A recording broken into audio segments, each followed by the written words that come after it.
Hey everybody, good morning. Whoop. You cut the volume over there.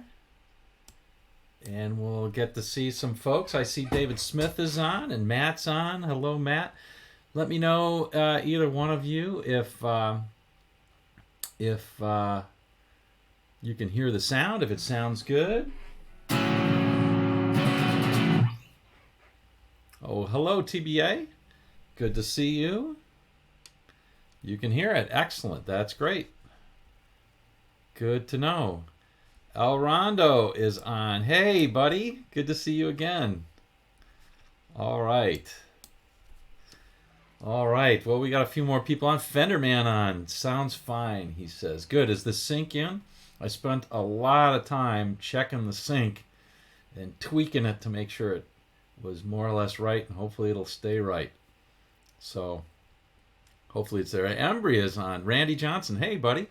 Good to see you. Embry, good to see you. Robbie Love. All right. All right. Philip Sace. No, I won't be doing Philip Sace, but something similar. Something sufficiently Hendrixy, I think. Philip Sace is awesome. Awesome. Elf Hermie. So Elf, we're playing something. This is something that hopefully you're interested in today, is the power trio stuff. Plaid shirt on the hook. Yeah, we're all set for that.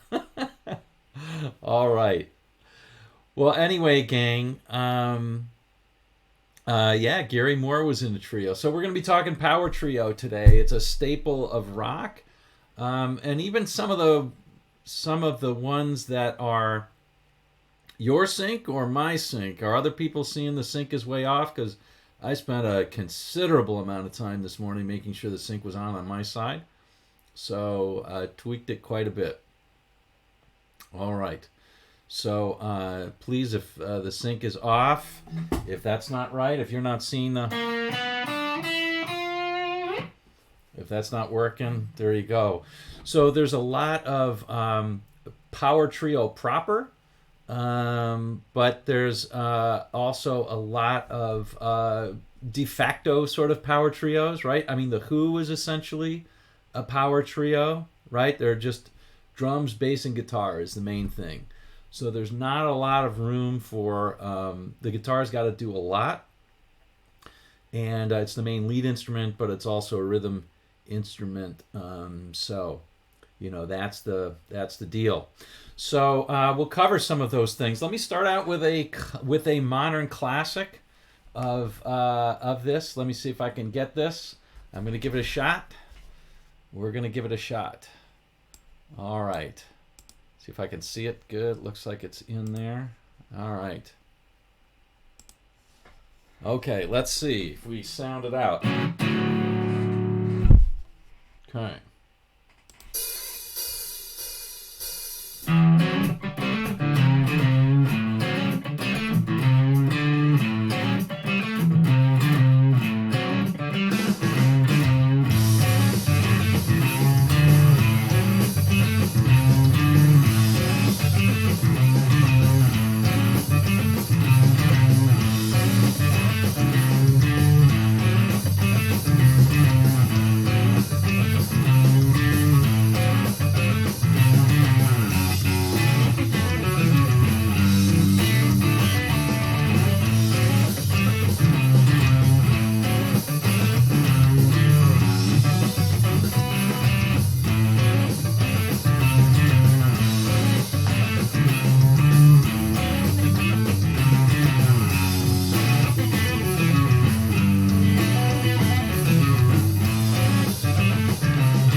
Well, that was a lot of fun.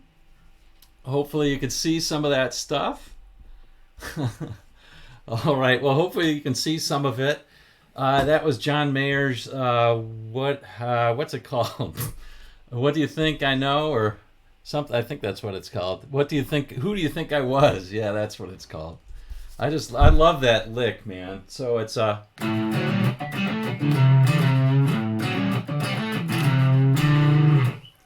kind of stuff. Yeah, Lucas, you got it. So let's say hi to a few other people. Yeah, that was not Reverend Horton Heat, but he's definitely a power trio. Good stuff. Lucas, Minga, good to see you on today. Yep, Matt, William Roberts, thank you. Killer Tone, David Smith. Yeah, it's supposed to be Hendrixian. Yeah. So, I mean, people haven't mentioned Jimmy. Before I go on, September, I just want to let people know I love doing these live streams, but I definitely need a bit of a break. I'm fine today. I'm loving it right now. But I'll be taking a couple of weeks off in September, so I'll make sure that I announce it all over on my channel. And if you connect with me on Facebook, I'm going to announce it both on my personal page and on my other, in terms of when we'll have the next one. But I'm thinking the next one's probably October 6th. We may do one on September 29th. We'll see. All right. So, yeah. So today we're going to focus on a little bit on the rhythm of, if you're in a power trio, what are the kind of things that you're going to do on a rhythm? And I think there's a lot of sort of misconceptions about like what you have to do, or trying to do extra stuff, to play extra stuff. And it's actually, in a lot of ways, trying to do less than you normally would. Of course, in a power trio, often the bass is much more busy, and the drums are much busier. But that can be different, right?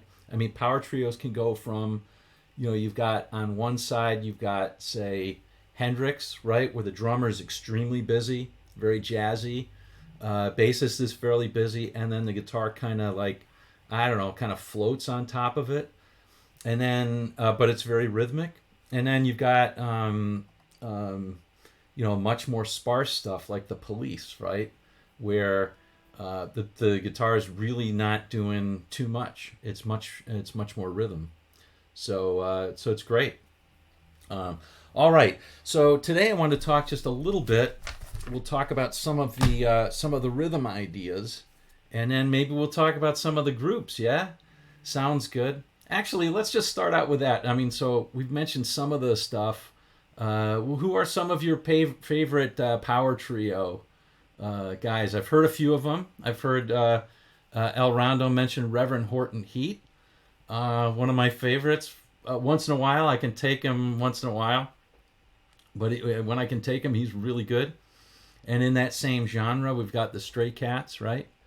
Stray Cats with Brian Setzer early on. So David Smith says Rush. Of course, Rush. Yes, absolutely. Rush is sort of one of the quintessential power trios. Thank you, Randy. I appreciate it. Appreciate it. Garrett and TBA are talking Yeats, which is pretty awesome. Love that about the channel. All right. West Bruce Liang. I don't know that, Embry. I don't know that. Cream. So Garrett says power trios, Cream. Of course, Cream. How could anybody talk about power trios without talking about Cream? El Rondo mentions ZZ Top, another one of my faves. But Cream's for sure one of the top of all times, as is ZZ Top. TBA says BTO, Bachman Turner Overdrive. Yeah, we don't usually think of BTO, but they were a power trio. Yep. Somebody mentioned Mountain before, and I see Embry's mentioning Leslie West. Do I know Courtney Barnett? L for me asked, do I know Courtney Barnett? Aussie punky alt rock with trios. I don't. Nope. I should try and do that. I'm going to write it down. What is it? Courtney Burnett. I'm going to write that down so I can look at it. All right, screaming females. Hendrix, of course. Jimi Hendrix Experience. Probably my personal favorite power trio. I just love Hendrix. I love Hendrix and oh my gosh, no, I can't. I can think of the bassist. I'm not thinking of the. I'm not thinking of his drummer. What's his drummer's name? My goodness, Mitch Mitchell. God, I can't believe I forgot about. I know Noel Redding, but Mitch Mitchell. Grand Funk. Read between the lines mentions Grand Funk. That's right. They were a power trio. Now we're a lot in the Beck Bogert and Appice. Yep, absolutely. Peter, Paul, and Mary mentions El Fermi. Well, they were a trio. The Chad Mitchell Trio is another group that I heard up growing up with my mother playing their records. Big Day on Campus or something like that. Definitely not a power trio. Motorhead. Trower. Yep, Geert mentions Motorhead. So, yeah, so David Smith mentions Robin Trower. Yeah, definitely. And kind of going along with Trower, also Rory Gallagher. Yep. TBA mentions the James Gang. Good stuff. Yeah. Read between the lines. I think you're mentioning mentions the Who, and I think that's right. I think there's a lot of de facto sort of power trios like the Who and Led Zeppelin. Led Zeppelin's clearly a power trio, right? With a singer. And so there you go. Uh-huh. Crosby, Stills, Nash. I'm not so sure I would call them a power trio, but there you go. Johnny Winter made a couple of them. Yep. What was the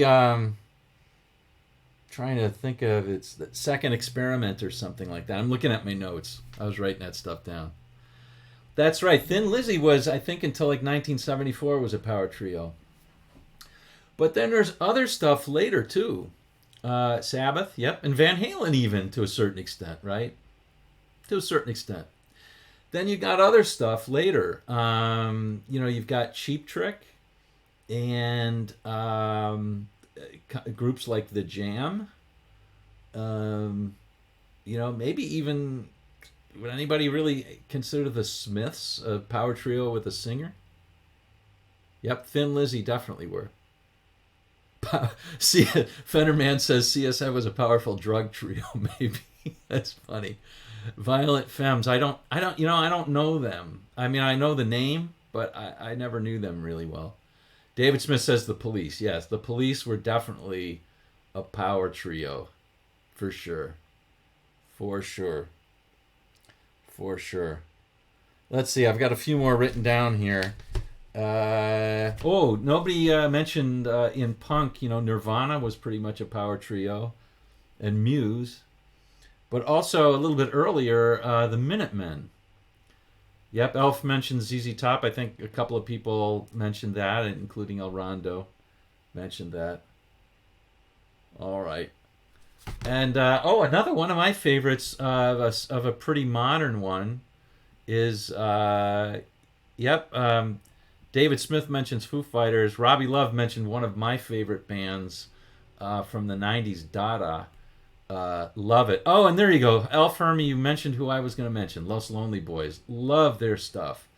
I should do some more of theirs. I think I did Heaven, which was a hit of theirs, but they have lots of really good music. If you don't know Los Lonely Boys music, that guitar player is a phenomenal player. He's clearly influenced mainly by two guys, Stevie Ray Vaughan and Carlos Santana. But there you go. Those two are there. I don't know about Los Lobos. All right.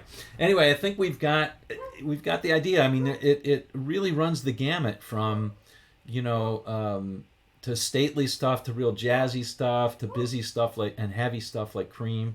There you go. But generally what we're going to be talking about today is kind of like the late 60s, early 70s brand of it. And I probably would not call Genesis a power trio, right? Because you've got the keys in there as well as drums and bass and guitar being in there. Keyboards played a huge role in all of that. So anyway, I think we're going to be talking about this. I know we're going to be talking about the '70s brand of it. So sort of cream and stuff like that. Some of the ideas that you can take when playing rhythm. So let's start out first of all. Let's talk about open chords versus bar chords. And I'm going to move this away so I can see what I'm doing a little bit better. There we go. I can still read you guys. Let's see. There we go. ARS. Yeah, if you look it up, you'll find Adrian Belew also. I didn't really realize. Oh, thank you, Alrondo. I really appreciate it. Thank you. Really appreciate it, buddy. Thank you. Yeah, Adrian Belew comes up all the time, and a phenomenal guitarist. But it didn't really click on me that he was in basically a power trio, which is actually true. So anyway, so let's talk a little bit about some of those ideas. Let me jack up the guitar a little bit, which is going to be a problem. But see if I can do this. Maybe I'll move up the seat a little bit. That makes more sense. Okay, so the first thing I have on my notes is we should prefer power chords or closed form chords to open chords. Now, there are exceptions, of course. The open A right here, power chord, is fine. That's fine. But we wouldn't want to probably play sort of a jangly A. So unlike jangle rock, you've got an overdriven guitar, slightly overdriven. You don't want it like, it's not, it's not 90s or late 80s big hairband sort of overdrive, but you want it overdriven a bit. And so there you go on that. So let's exhibit this with Hey Joe, right? So you've got this opening here.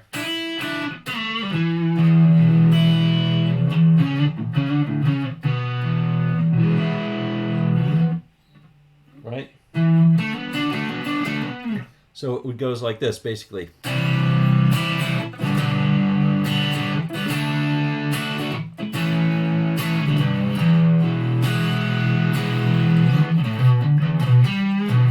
Oop.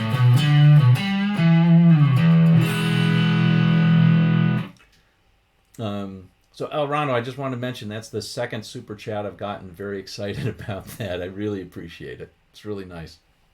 Okay, so that's the kind of the open stuff. But also sort of modern power trios often like to put on like a bit of a delay. So I'm going to play that same thing with a delay, and you'll see how much busier it gets. And that's not a good thing. That's not a good thing. It feels more sloppy.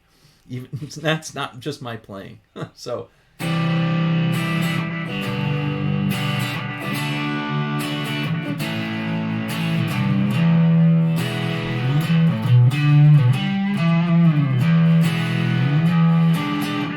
So it still sounds okay, but let's play closed form chords on that and see how much better it sounds. So first is just playing the regular chords. So these are just bar chords.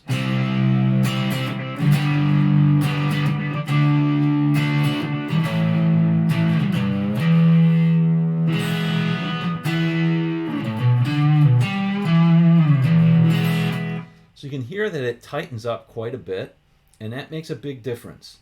So that's number one. Number two, if you can make them like power chords, that also helps. So power chords, as you know, you're just playing the root and the fifth. So you take out the third, which determines the major minor, right? So there's less nuance in power chords for sure, but this is the type of music where you're often taking that out. Now, there are exceptions. Cream's "Sunshine of Your Love" puts in a nice third on the, that stuff, and it's a nice third that they put in, and it works really well. But you got to be careful about how you use it, and we'll talk about that as well. So let's just play power chords now.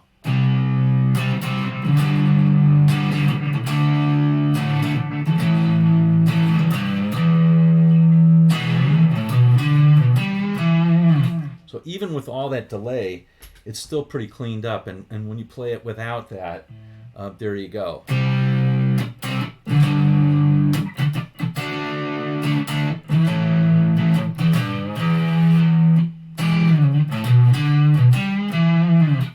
So it helps give you, better.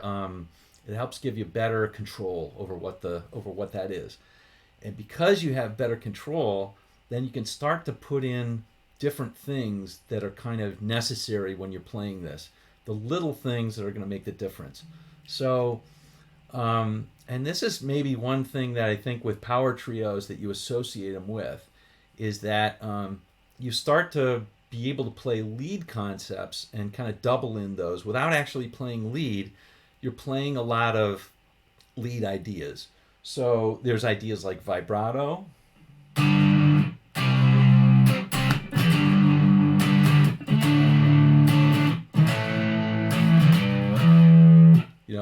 There's also slides. I'm exaggerating here.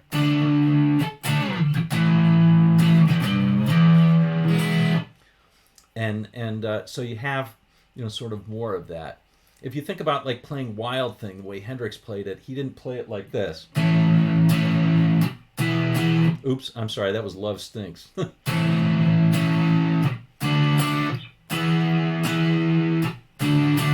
It was more like this. It was more. Oops.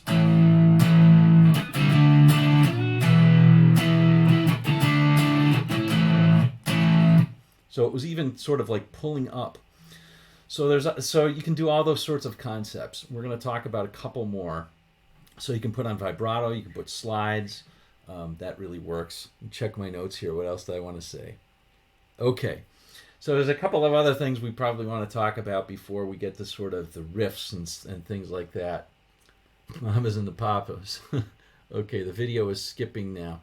I was thinking noon my time for some reason. Oh, well. Oh, hey, Tone Seeker. Good to see you. All right. Yeah. Oh, Frank's not here today. So a couple of other concepts before we get to the other. So there's a lot of rhythm that you have to be playing, right? And so when you listen to power trios, there's a lot of right hand stuff that's going on there, and there's a lot of sort of let's just put it that way. There's a lot of right hand stuff that's going on that involves rhythm, and to do that you have to mute a lot with your left hand and with your right hand. Now, there's a bunch of schools of thought on this, and I think it depends on who you are as a human being and how big your hands are and how they fit with this guitar. There are people who always wrap the thumb, right? Mayer, on the song that I played before, would have played it like this.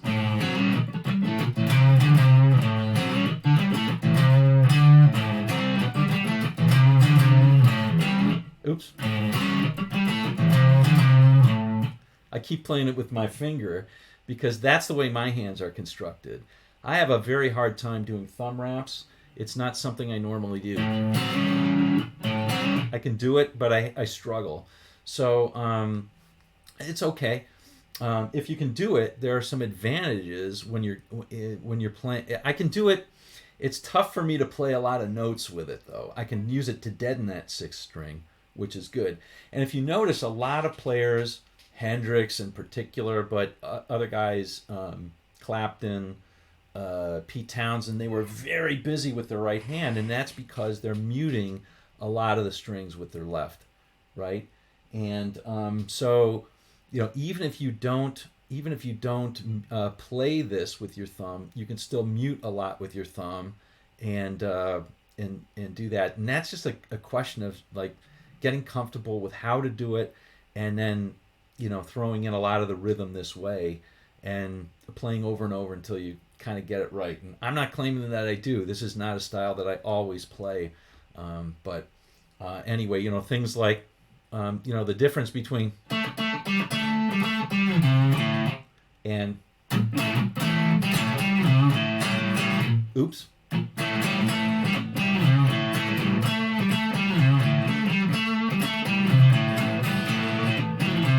It's different, right, than just playing. It sounds better if you're like thrashing with the left hand, or I'm sorry, with your right hand.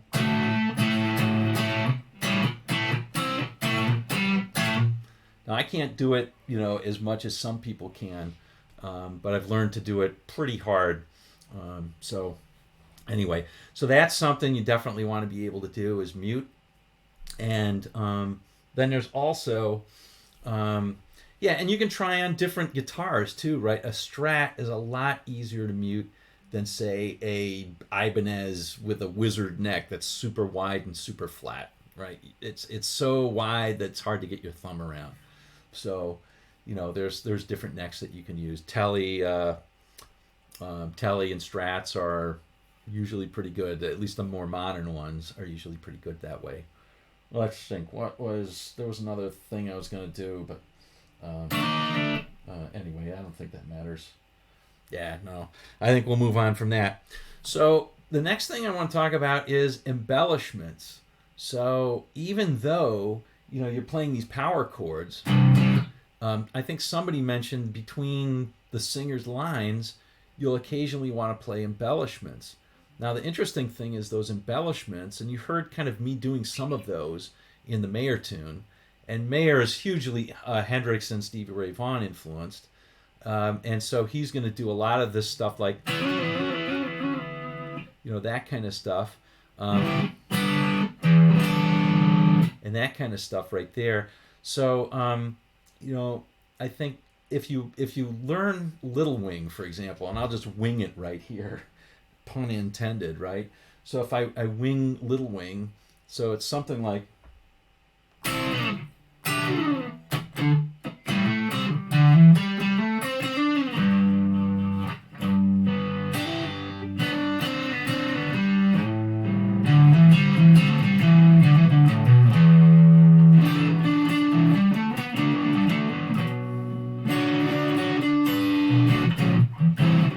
sound is all wrong. Let's clean it up a bit.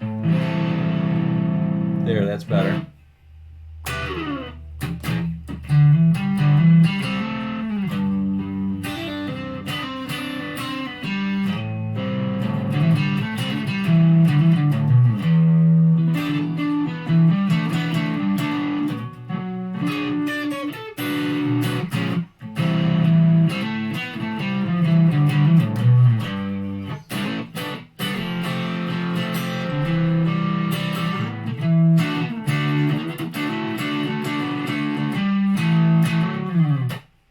Right? And then it kind of goes on, or E minor. But there's a lot of both of the sort of embellishments that you can do in that, or all sorts of types of embellishments. So there's the stuff on the top, like this. And those are just notes right out of a pentatonic scale for whatever chord you're playing. So if I'm playing an E minor like I am right here, I can play notes in a pentatonic scale. And I just do this by feel, right? Because playing the chords and playing around with them, instead of thinking sort of more scientific and saying, oh, it's the pentatonic scale. That's all in retrospect. So, that kind of stuff. And then you can do the same thing with, whatever chord you're playing. That kind of stuff, right? So there's the stuff on the top. And then there's the stuff on the bottom where you're moving the notes around. Right? That kind of stuff. And that's beautiful. I really like that. So all of those embellishments are really nice. And there's, of course, one chord embellishment that you need to know, and that is the 7♯9 chord, right? So the so-called Hendrix chord. So instead of playing a seventh, right, like this, or like this, you play this.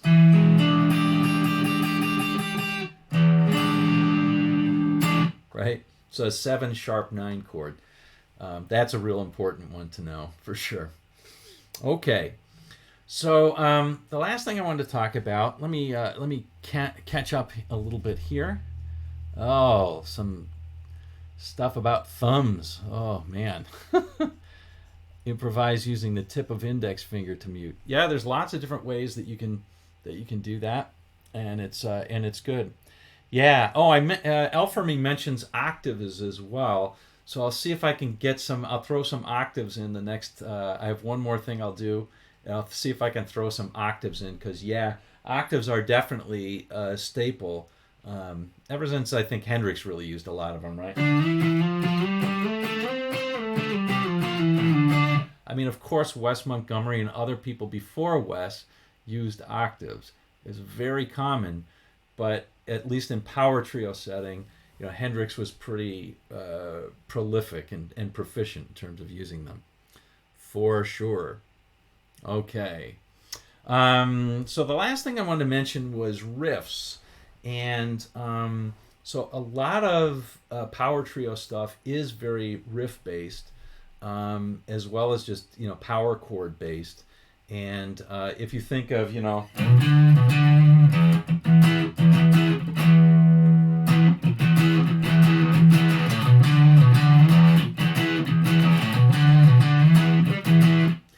the thing that I think to remember if you're playing this live is to find some things around that you can have some fun with, and don't try and just play it exactly. I mean, it's nice to play a riff exactly for sure, but it's also nice to be able to go out of that riff if you want to. So even in like the riff that we're playing in the beginning,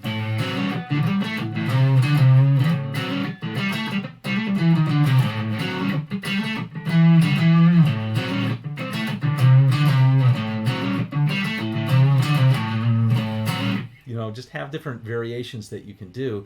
And I think that's good, because a lot of times on the record, when you listen to what's on the record, it's very different than what's being played live. Cream's Crossroads is a very good example of that.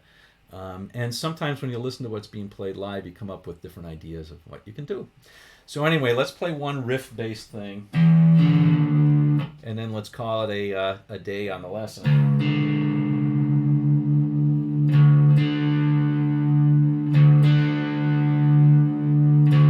I'll see if I can throw in some. We're not really supposed to be talking about solos today, but I'll see if I can throw in some octaves on the solo. So this is a riff-based thing. Let's see if we can hear it first. I want to check the levels on the sound.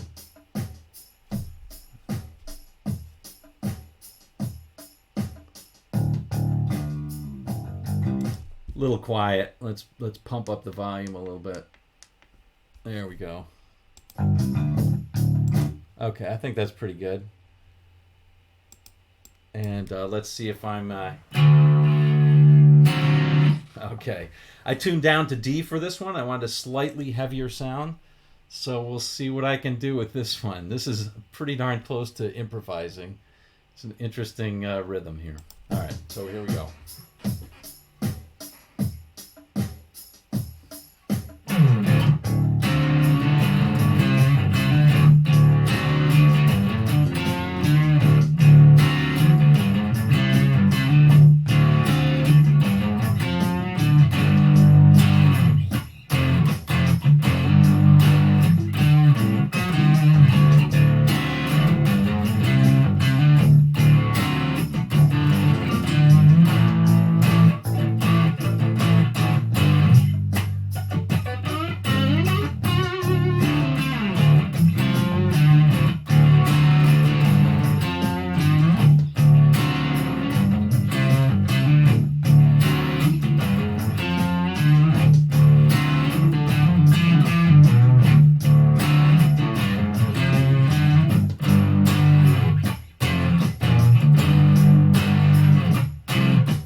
All right. Enough fun. Enough whatever. So let's see what we got here. Okay. There we go. So that's a more riff-based thing, and there we go. So clearly, I tried to throw in some octaves there, and I tried to throw in some other stuff that was sort of a little bit off time, and some stuff like stuff that you really don't have to hit the notes on. You just have to kind of have have a sustained note that sounds a little bit nuts. All right. So anyway, there you go. So I think that's about it for today, and maybe we can just kind of talk a little bit about the. Whoops, let's go to here. There we go. Maybe we can just talk a little bit about our power trios. We mentioned some of the. I think what's interesting is they happen in all sorts of different genres. El Rondo mentioned that.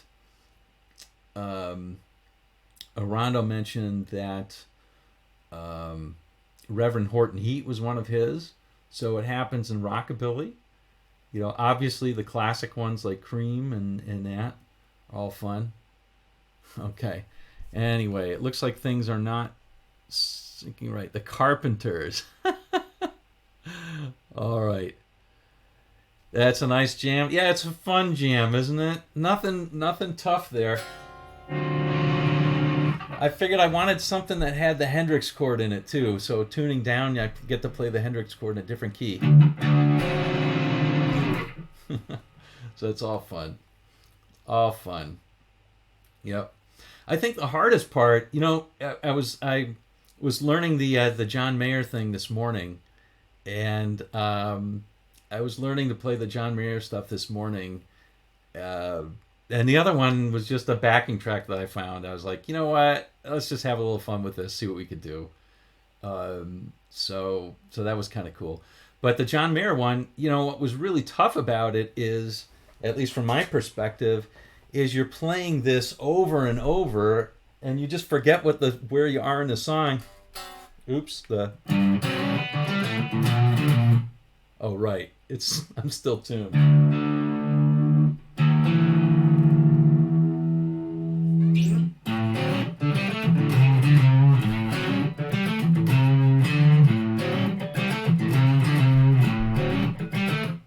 You forget where you are. You play that so many times in a row.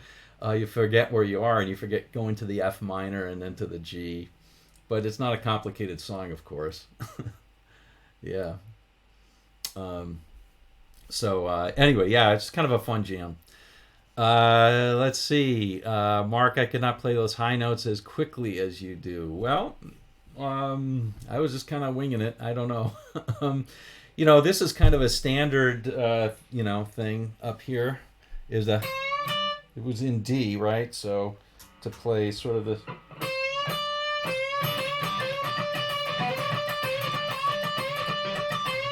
It's kind of standard there, just sort of blues scale stuff. A lot of blues scale, a lot of minor pentatonics in what I was playing there. But I also tried to throw in. I don't know if you heard some of that, but I was using some open notes as well. So.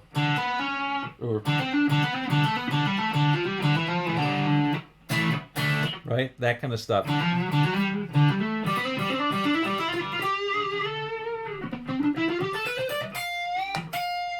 So that's modal play right there.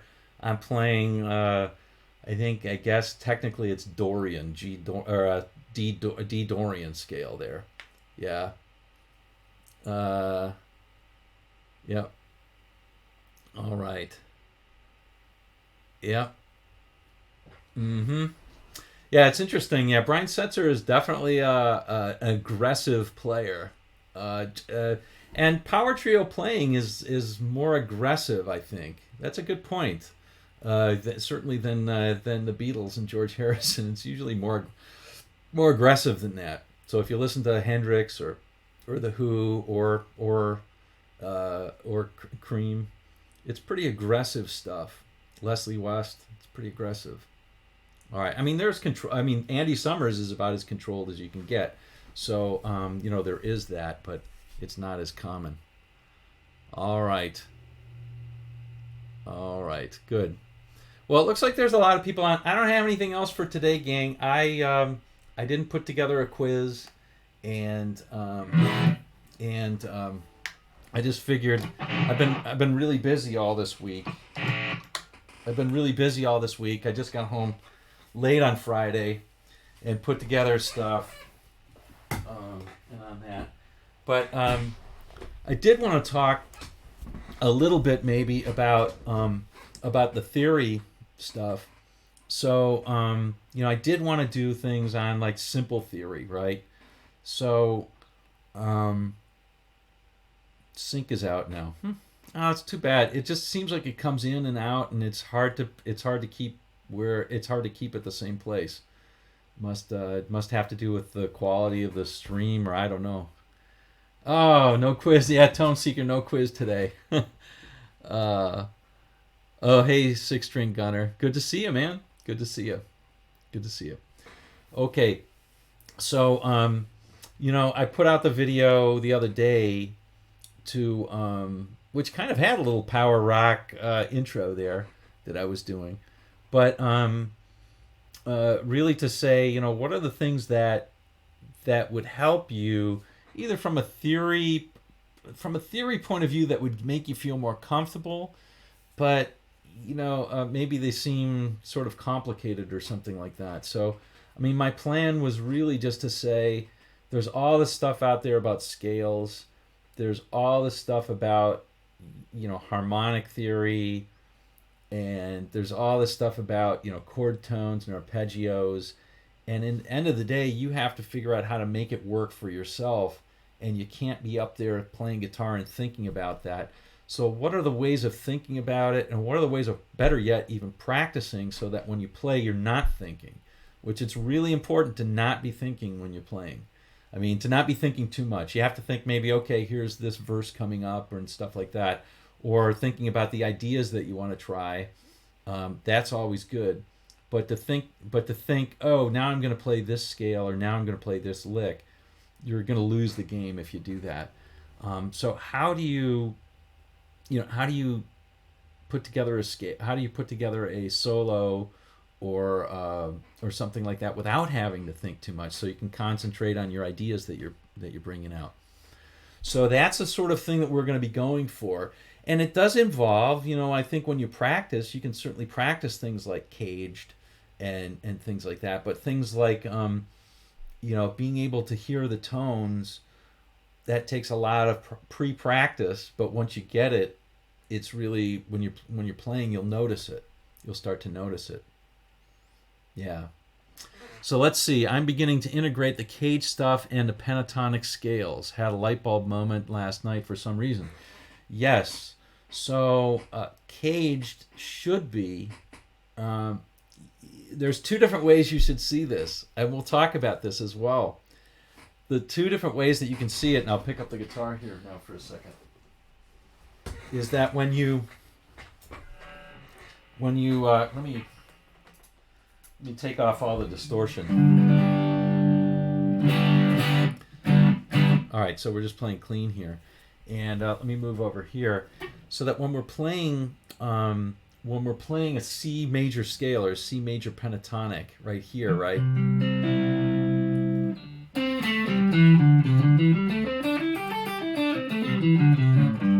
That's a C major pentatonic in whatever that position is, right? Whatever you want to call that, the fifth form or the third form. It doesn't matter to me. That's all arbitrary, right? So what I always do is I always strive to put chord forms embedded into that in multiple places, so that I can figure out how that scale fits that chord. So for this one, for example, you've got this chord embedded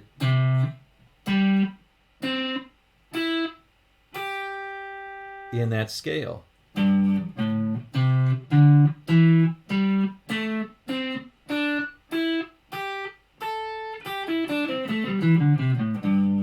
Right? So it's embedded in there. And that's good. So you can think about that in terms of, if you already know that scale, hey, where is the chord? And then even better yet, where is the root? Where's the third? Where's the fifth? Right? And what are those notes? So that when you play them elsewhere, you can do that. But I also think I've come to believe it's much more valuable to see the chords and then to be able to play around the scales, whether it's pentatonics or not. So for example, here is a chord right here. This is what we call the A form in Caged, because it matches this. Right? It's the same form. But what about the G form?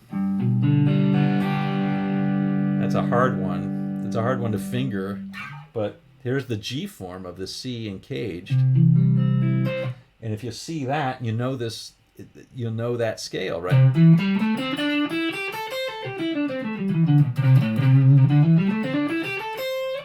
Right? So there you go. That's that one. And it definitely helps if you see what all those notes are, right? So here's where's the third? Well, there it is right there. The third is an E. Oh, there's another one. Oh, here's another chord, by the way. That's the E form. So overall, it's easier. I think it's much easier to see chord shapes, at least for me, to see chord shapes, or better yet, notes, instead of scale patterns. Scale patterns are hard for me to see, but I can see chords. And so I think the more you can anchor that, the better you're going to get. Within certain, let's go back. Overkill with info. So I mean, when you take something like, let's take something that probably is a bit more jazzy than anybody but El Rondo would get, and that is, All of Me, right? So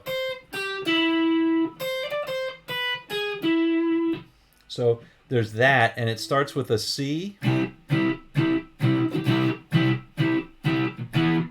goes to an E or an E7,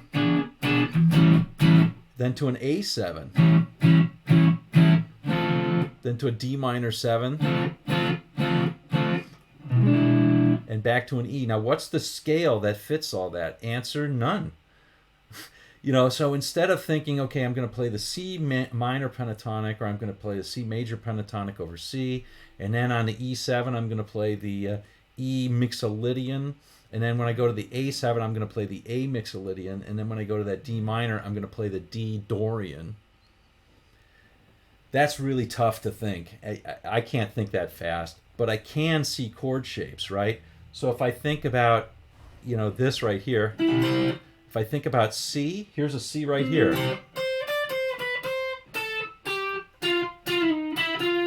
And then here's an E.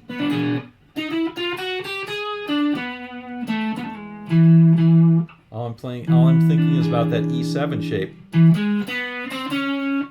Here's an A.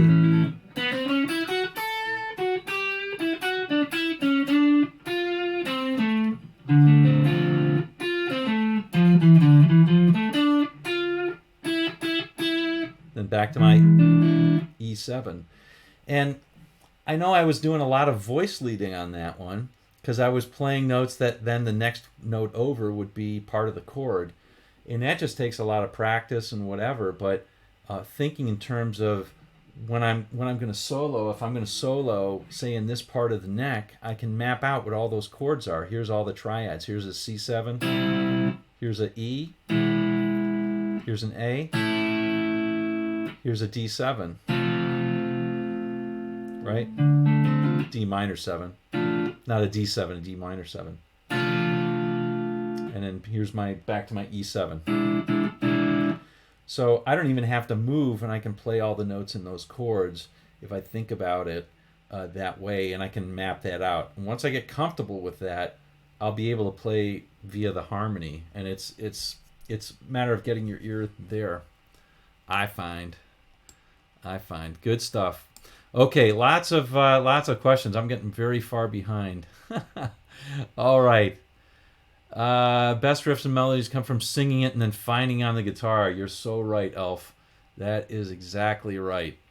So we'll talk about, in the series that we do, we'll talk about creating musical motifs. Very important. Very important. Especially in, I was going to say especially in the blues, but in every sort of music. Within limits, Citizen B says, within limits, I don't have to think. My fingers can express my emotion. Outside of my comfort zone, I have to look at the fretboard and see what I'm doing. Yeah, I think that's that way for all of us. You know, I can handle most rock. I can handle most pop. I think a lot of it is getting used to the rhythm. I can handle most swing tunes, okay, and I can handle most blues, but I can get stuffed up on some other things. Certainly, I can't bebop like some of the real guys. I can hang, barely. All right, let's see. C form is easy. Yeah, there's a lot of good stuff.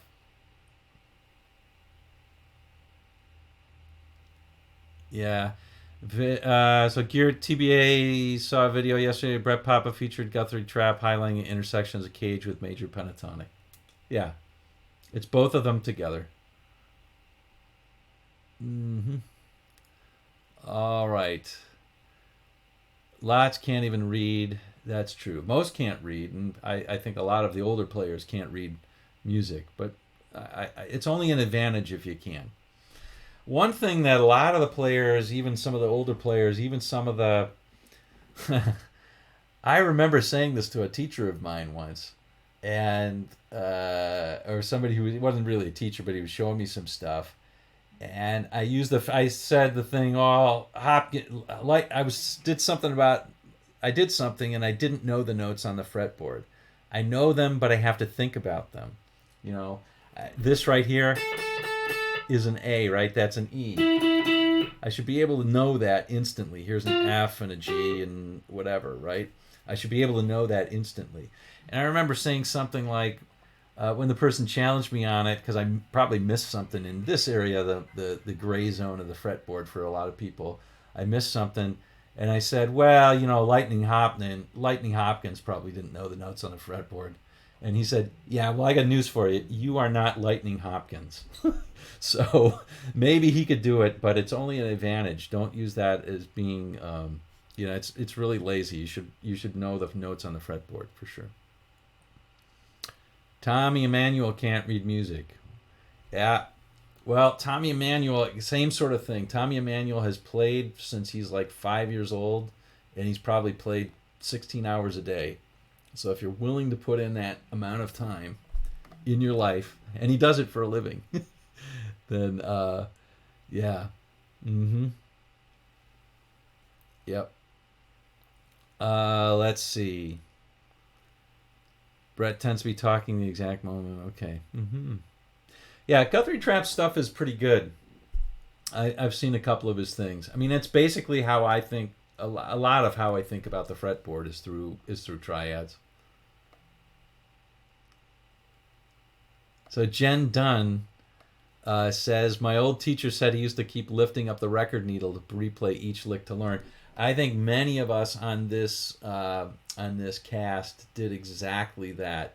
I had 3 versions of Led Zeppelin 2 because I kept on ruining them. Trying to get down Heartbreaker and Whole Lot of Love and all that. Those in particular, but others as well. But I remember I had 3 versions of that. Many of my records skip, and when I'm listening to music today on a CD or on a CD on a MP3, my wife will play something, and I'm anticipating the skip. I have like I listened to St. Dominic's Preview the other day, Van Morrison, and I was expecting a particular skip in the record, and it didn't happen. And I was like, oh, that's not how the song's supposed to go. But then I remembered the way I listened to it was the record had a skip, and it was predictable in there. Yeah. Also, it's not just, I mean, it was lifting up the needle on the record player, but it went as fast. It went exactly as fast as it did. I remember really envying not a friend of mine, but an acquaintance of mine had one of those tape decks, and they could slow it down to like half speed. Oh my God, that was incredible. That was incredible. Yeah. Yep. Well, I think reading music is a good thing. It's a real good thing if you can do it. But a lot of the players couldn't do it, and I don't force a lot of students to do it firsthand. I do force students to read tab, to look at tabs. Tabs are okay. I think tabs are not as good, personally, Ron. I think in a lot of ways you can see things, but tabs with but they're great. They're great for teachers because they can tell you can tell somebody exactly where to place your fingers. So that's good. But you can't get a visual of how the song is moving the same way that you can with written music. When you see written music, you see it more. You see sort of how the music is moving, and what the construction of the music is. It's different. It's a different level. Tabs are good though. TBA says a lot of tabs are wrong. That's absolutely true. A lot of written music's wrong too. Hey Nilso, good to see you. Picking up the needle in records in certain spots was kind of like rewinding certain movie scenes, and then the VHS. Yeah. Like Phoebe Cates on a diving board. Oh, come on, or Elf. I never had that VHS. Otherwise, mine would have been worn out too, maybe. I wish I could learn better guitar without tabs. Well, you can. So we'll talk about, definitely in the series I'm going to do, is developing your ear, both for listening or for playing, but also for transcribing. So how do you learn a song by ear? And by the way, you can write. Tabs are great for writing out what that song is going to look like so you don't forget. I'm doing that more and more than I used to. In the old days, I wouldn't write out tabs at all. I was kind of anti-tab.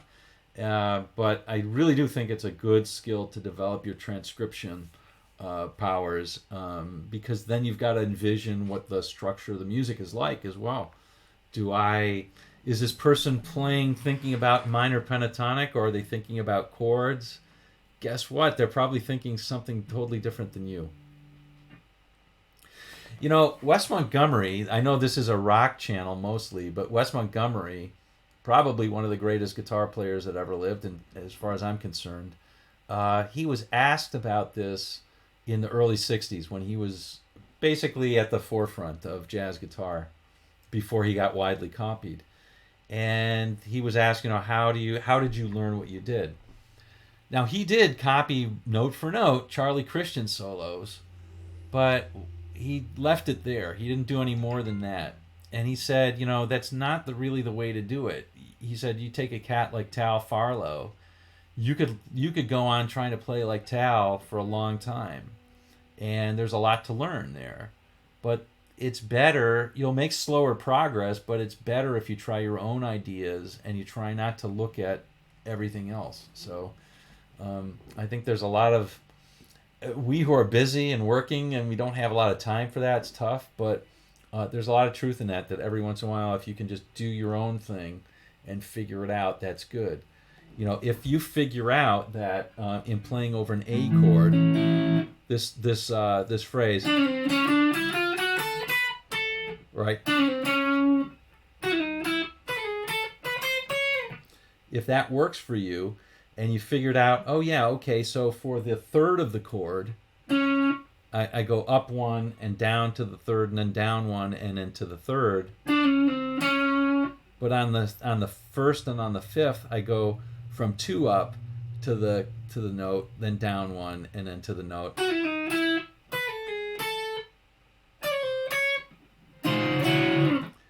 If you figure that out on your own, you're never going to forget it. If you read it in a book on encapsulation, they're going to give you something like that, and you're just it's going to go in one ear, out the other. But if you figure it out and try to use it, then it's going to work. All right, let's see. I learned a lot of songs using the needle, realizing the ears. Money, Hey Joe, yeah, it's good stuff. Good stuff. Well, we all have limitations with our ears, and some people are really good at it. Rick Beato's really good at it. My friend who knows Rick is really good at it. Steve Vai is legendary at it for a guitar. Django was incredible at it, and I understand that Eddie Lang, a player who predated Django, was incredible at it. He could hear a song and then through memory would be able to do it later. George Barnes, another player, another jazz player, was legendary at hearing all sorts of things, not just guitar, but all sorts of things going on in music. But you can develop that facility. I don't think I'll ever get to that level, and I don't really plan to. But the more you listen to, the better you are. And that comes from listening to music that you're not used to listening to, I think, which is also hard to do, right? Because we have our favorites. I know I want to listen to White Room again because I dig it. I really dig the solo. I dig that end at the end when it's just desolation. Or I want to listen to another George Harrison solo. Or I want to listen to Little Wing again. I see how Hendrix does that. But maybe what I should do is pick up the latest John Scofield album or something like that. Listen to more Alan Holdsworth. I don't know. Or better yet, listen to a horn player. That's even better. Listen to a different instrument. Spend some time doing that. Hey, Spardella, Julio, good to see you. All right. Yeah. Richard Carpenter says he has the ability to hear a song once and then play it perfectly on the piano. I'm skeptical of people who say that they can do it themselves. If somebody else says it about them, I'll believe it. All right. I have the experience for about 25 years. The strange thing, it comes and goes, which is frustrating. Don't play enough. All right. Currently very rusty. Yeah, I mean, there are some savants who can do things like that. They're not necessarily great musicians either. I think being somewhere in between is probably pretty good. And Eddie Lang was known for doing it, but he probably wasn't able to do it exactly, to hear anything and then just play it.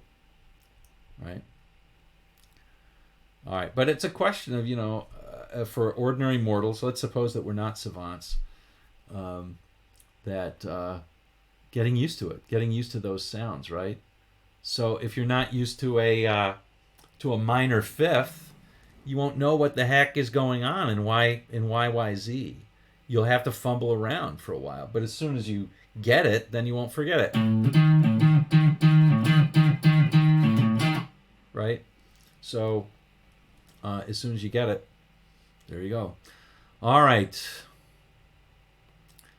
On Facebook, kids, 12 years playing jazz rock solos like it was nothing.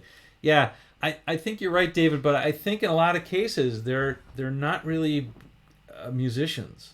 I mean, sometimes they are. Some kids can do it, but there's lots of things that, given enough time and practice, if you want to play it exactly, you can do it, right? It's like circus performers. It's amazing how good circus performers really can be.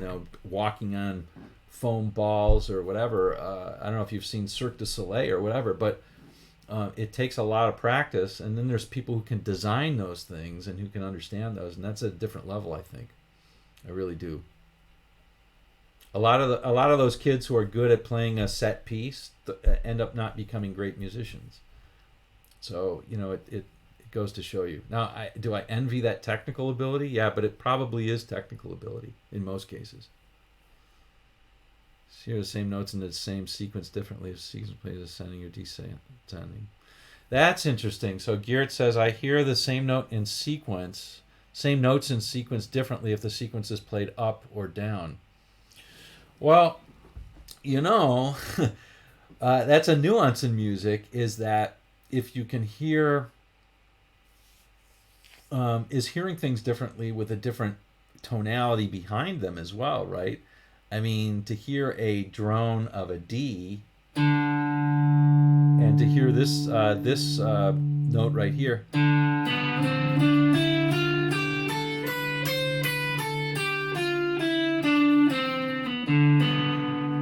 It sounds different than if you played a C underneath that.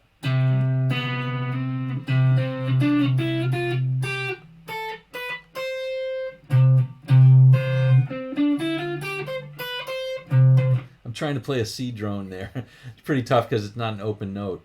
But you know what I'm talking about there, right? If we let's try an A, because I can do that a little bit easier. So if I play this, that sounds good with that A, but if I played an E over it, it might sound different, right?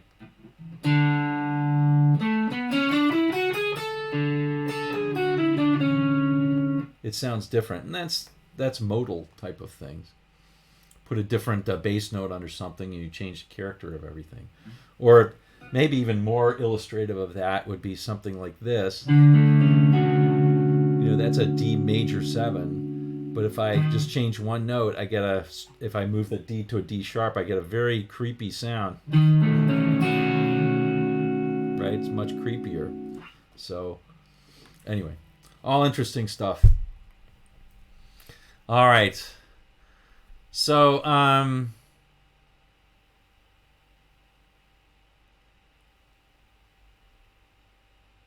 so Citizen B says, theory is great. It's nice to analyze songs, leads, etc. But I think I like to play with emotion.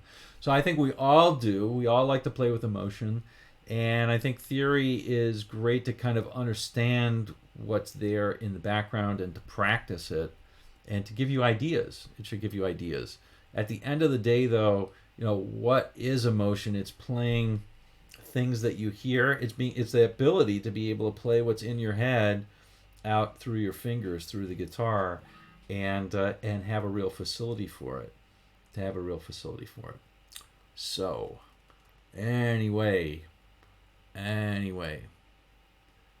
what do I think about neoclassical? I don't know if that was put to me, but I am not all that interested in neoclassical, although I've played a little bit of it. I think it tends to be very technical from what I see, and people like to play really fast, which I'm not into, although I can play fast once in a while, but I'm not into it. You can learn one song on a piano like a robot and eventually nail it, but you couldn't call yourself a piano player just because you can play one song you did. You'd feel like a fake. Well, it's on the road to getting there, right? So if you played piano when you were a kid and you had these recitals, right? Your teacher makes you play a set piece, and you do play it, and it's good to get that sort of thing down, right? I used to play a lot of set pieces on guitar of like old jazz players like Carl Kress, and it's fun and it's good to master, and you do sort of ratchet it up, but it's not the only thing, right? So I am agreeing with you, Alf, but I also think that it can be a helpful thing to get something down. All right. Hear the middle notes differently when ascending. Oh no. Video and audio were gone. Had no idea what they were playing. I would watch their... trying to figure them out. Okay. All right. Jam with some guys that could play very better than me. Said they didn't need theory. Yeah. Well, like I said, Lightning Hopkins didn't have theory. I'm guessing Freddie King didn't know too much theory. He might have known some, and BB. Whatever they didn't have, they didn't need to do what they did. Right? Did he need to know that he was playing chord tones? No. But then you need to supplement that with really playing a lot and not just playing what's on record. You need to figure out what you're doing for yourself, and you'll get there. It might take you longer. Theory's helpful, but when theory gets in the way, what I find is that people treat theory as if it's something that shouldn't be violated, and it's just a set of rules to give you certain sounds and what's typical. But you don't have to play an ascending line like this. You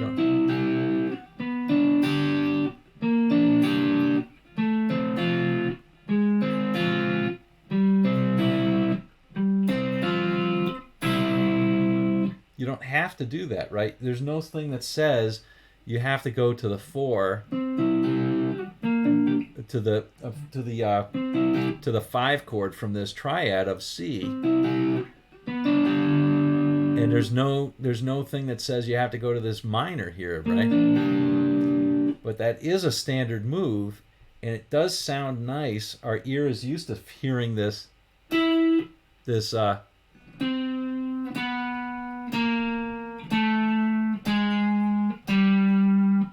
our ear is picking that up, right? Whether we know it or not, it's doing it.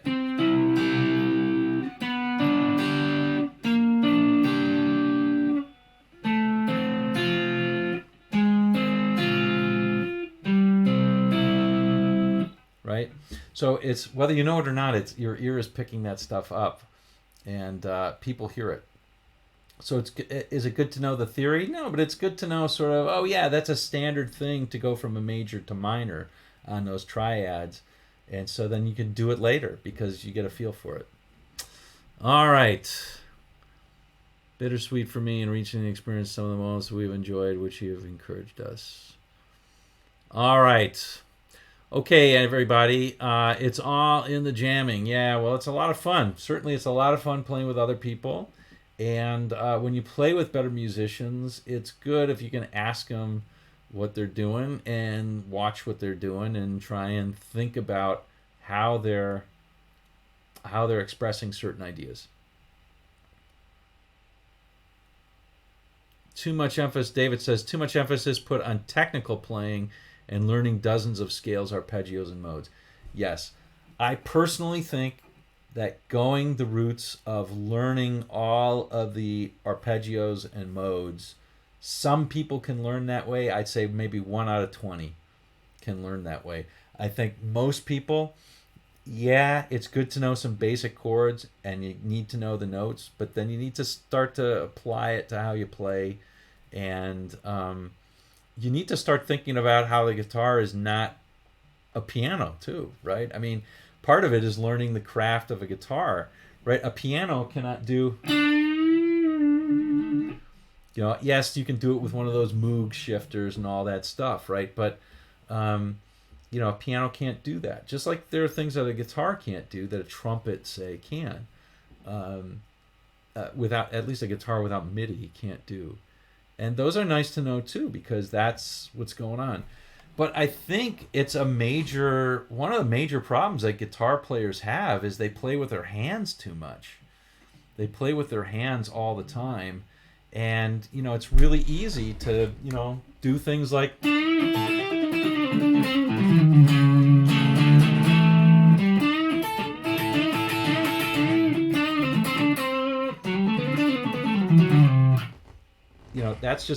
that's not thinking. That's just playing with my hand. So I'm not saying we should all be thought. That might be a good flurry to put in as a spacer thing, but we shouldn't be thinking about making our solos be all about that.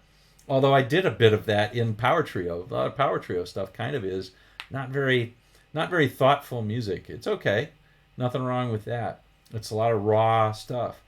But I mean, a lot of the guitarists that I admire quite a bit, Larry Carlton in particular, listen to his stuff. There's ideas running through all of his music. He's thinking and hearing the stuff before it comes out. Santana's another great one. I guarantee you he's hearing what he's going to play before he plays it. Guarantee it, for the most part. Does he occasionally put in a flurry? Yes. But he makes his notes count. Harrison was another one. Made his notes count. Good stuff. Good stuff. This is one crucial thing in gypsy music. There are technically brilliant players noodling arpeggios in every position, but they don't sound like Django because less heart involved. Again, I think when we say heart, I don't know what that means. But I agree with the sentiment that the ideas in Django's music are much more brilliant. He's not just playing arpeggios. That's not what he's doing. He's got something in his head. It's coming out. He's got ideas. They're playful or soulful or what have you, or heartfelt. It's fine to use those things, but I think it's a platitude when we say we're playing with emotion or we're playing with our heart or something like that. We need to be able to break that down a bit to get a little bit better at describing how to do it, right? Because otherwise it's just a mystery. I don't think it's necessarily a mystery what Django is doing. he did it extremely well in a way that I think very few people can do. If you listen to his music, it really is inventive and crackling with original ideas, and the way that he weaved together one verse flowing in, ebbing into another one, or flowing into another one, is really original how he did that. But to say, oh, it's all heart, he had a heart that was going on. I don't know. It makes it seem like it's unknowable, and it's tough to learn. It's tough to learn to come up with your own ideas for sure. But we can try, right? We can listen to things and come up with a melody. Carmen came up, or Bizet came up with all sorts of really catchy melodies. He was good at it. The Beatles, Lennon, McCartney, were incredible at coming up with catchy melodies, right? People have different abilities for sure. All right. Anyway, let's see. Feel your pain. Okay. All good stuff. All good stuff here. Wonderful. To travel, hopefully, is better than to arrive. That's great. I love that. I love that. It's all in the jamming. All right. Mark, I'm relatively new to your channel. I'm not aware of your musical background. Where was I schooled? So you'll be interested to know. I'm pretty much self-taught. I was schooled in playing in bands. Particularly when I was a young man, I played in a lot of in a number of Motown bands in Detroit. I grew up in Detroit, so I played in garage bands, rock bands, and then I played in some Motown bands. And I met a guy named Joe Messina, who was a tremendous jazz player. He's a guy on the records. He's the king of the backbeats on all those Motown things. He played in Berry Gordy's Motown, and he helped me. And a friend of his really helped me get into jazz a little bit more then. And I started listening to jazz then, but never was a great jazz player. But that's how I started to learn just a little bit more of the theory. And only later did I really learn that jazz is really a folk music also. So today it's taught like it's some academic thing at college, but Louis Armstrong didn't do it as an academic. So anyway, that's kind of how I did it. And then I played a lot of folk and bluegrass. I played in a bluegrass group up until around 2005. So that's my musical background pretty much. Obviously, I love all kinds of music. And I played, I was sort of a journeyman in Detroit. I played wedding bands and all that kind of stuff, bar bands and classic rock and country and all kinds of stuff. So played around in Detroit and Columbus, Ohio for years and years and years. So that's how I did it. All right. Let's see, Frank.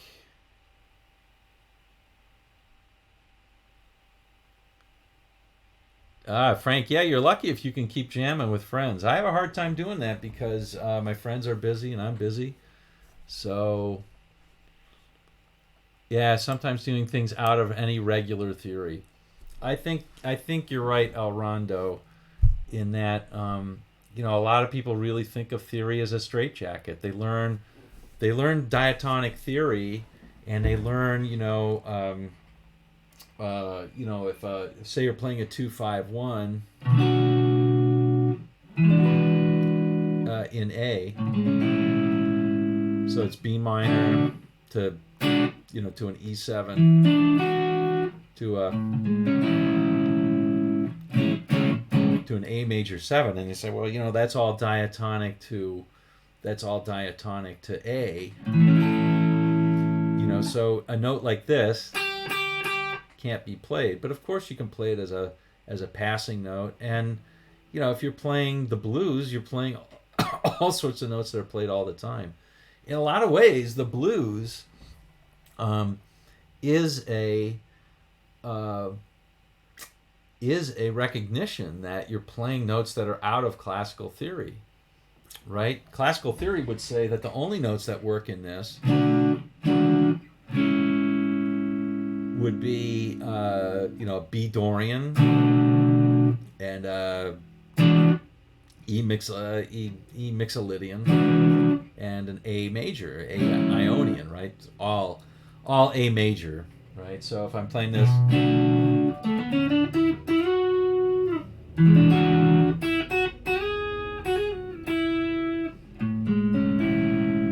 right? But even jazz is littered with all sorts of ideas about playing a blues scale on the 5 chord or what have you, right? Or throwing in a tritone substitution or something like that. It's all over the place, and all those are simply ideas of shifting, right? So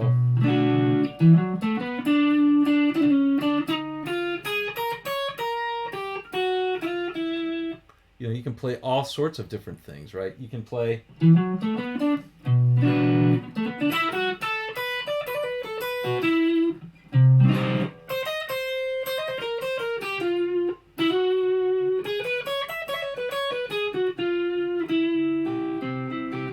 whatever on that.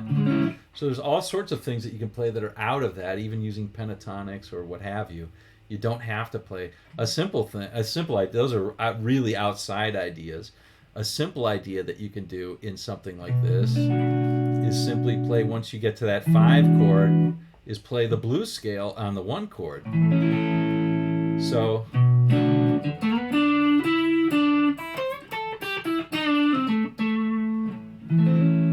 and that works.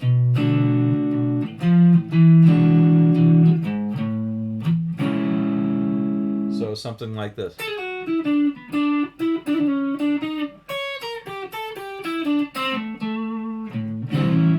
Anyway, there we go. So let's see. Beatles were endlessly curious as well as perfectionist. Finding folks with similar musical goals. David, one of the things is essential.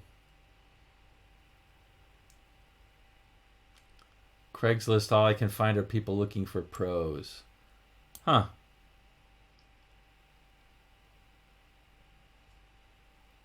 Tone seeker. That might be good advice for Western music.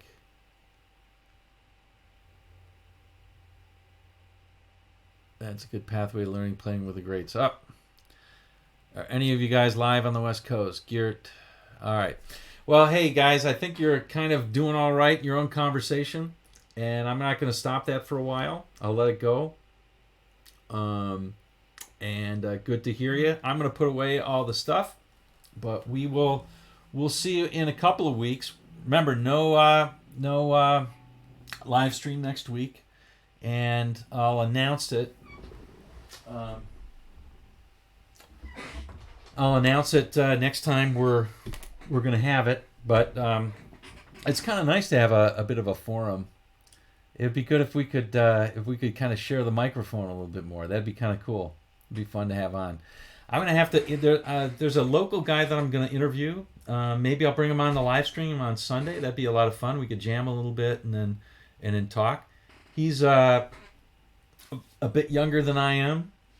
Maybe would attract some of the ladies to the channel. He's a nice looking guy, and he plays all sorts of modern stuff from like Blackberry Smoke to the old classics as well, which is good. It's good player, really good singer, and be hearing from him in terms of finding people to jam with. That's a good question.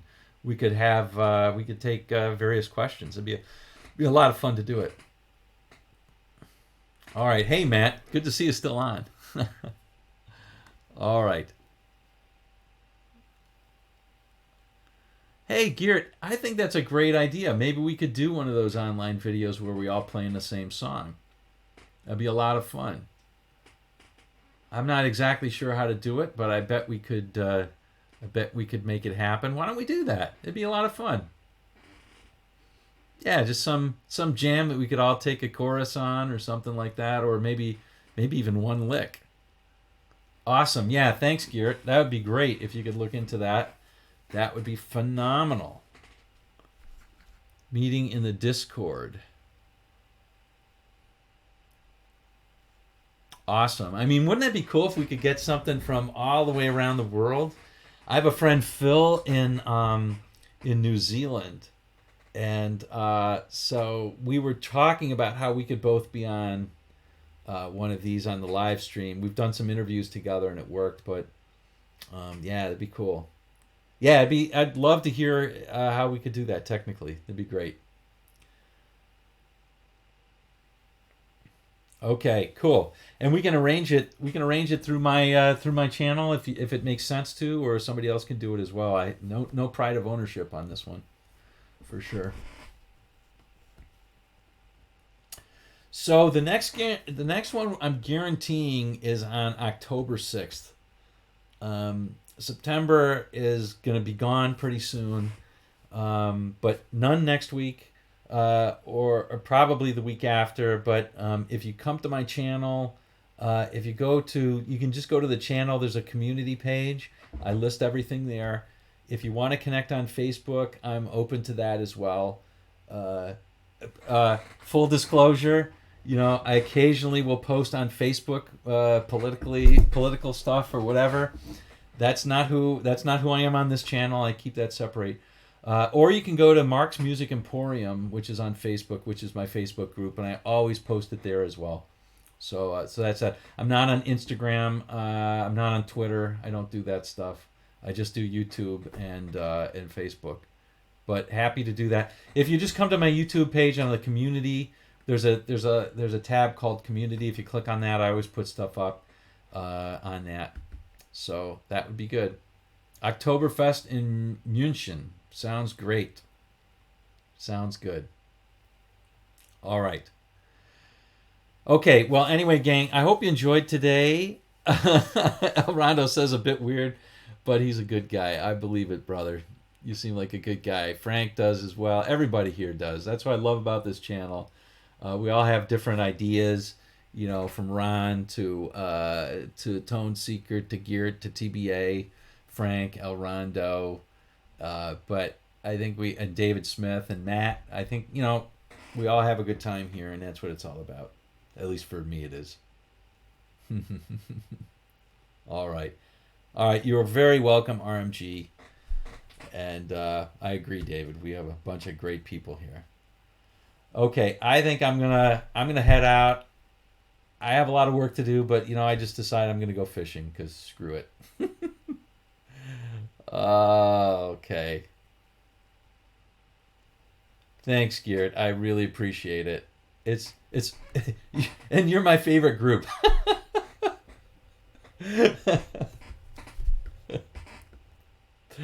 Thank you, TBA. Thanks as always. Yep. All right. See you, everybody. See you, Rebel. See you, Spardello, Julio. See you, Tone Seeker. Thanks. I will try my best to catch some. We saw a few new people on, which is always good. Always good. Okay, see you in a couple of weeks.